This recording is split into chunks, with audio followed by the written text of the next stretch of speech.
Adam here with Brooksaw Antiques. Today we have this 1965 Smith-Corona Galaxie II vintage portable typewriter. I'm going to show you how to use the functions and make sure they all work.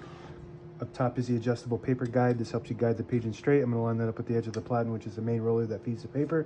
Above that is left margin.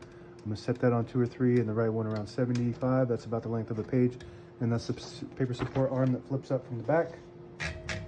This is the paper bale that sits on top. It's got 2 adjustable rollers.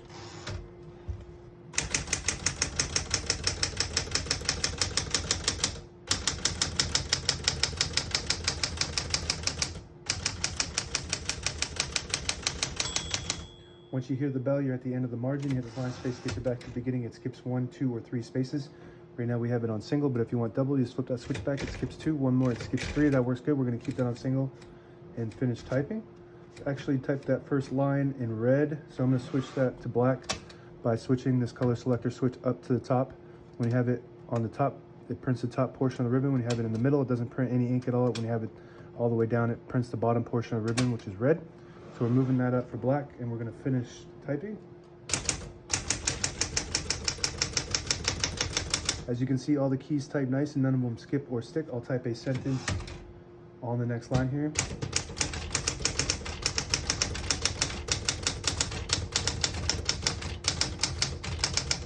Beautiful typing machine. This typewriter is in excellent condition all the way around as far as cosmetic and functionality. Print looks really good. Very reliable typewriter. This is probably my favorite out of the Galaxie series.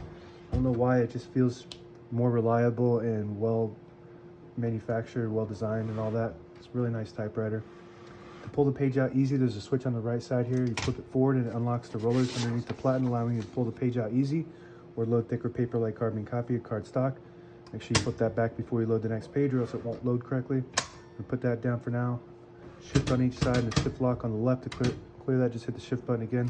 Backspace on the left side here works great. Tab on the right.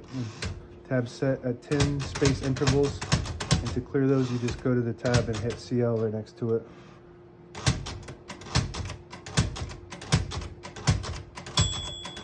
So now we don't have any tabs set. So when you hit the tab button, it just goes all the way to the end.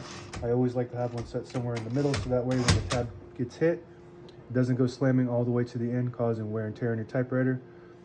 And you can set as many tabs as you want on this model. Backspace on the left side works good. MR below the tab stands for margin release. When you get to the end of the margin, it's a mechanism that blocks you from printing. Hit that MR button, it will allow you to go all the way to the end.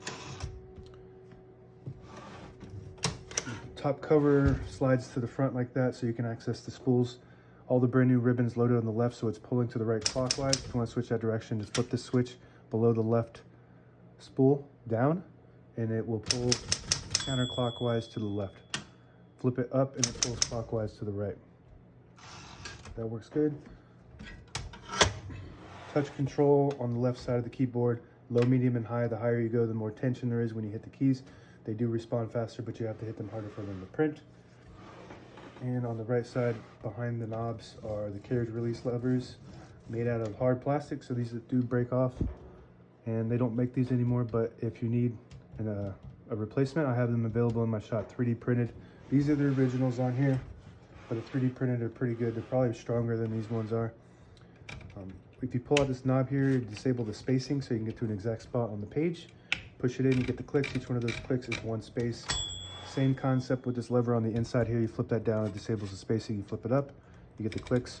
And the page gauge is on the inside of the platen there. You have the set and end. You want to put it right here when you set it, when you load the page. And then on the end side, it'll tell you when you're getting close to the end of the page. To the bottom of the end of the page, that's 2 inches, 1.5, and 1, and that's the end.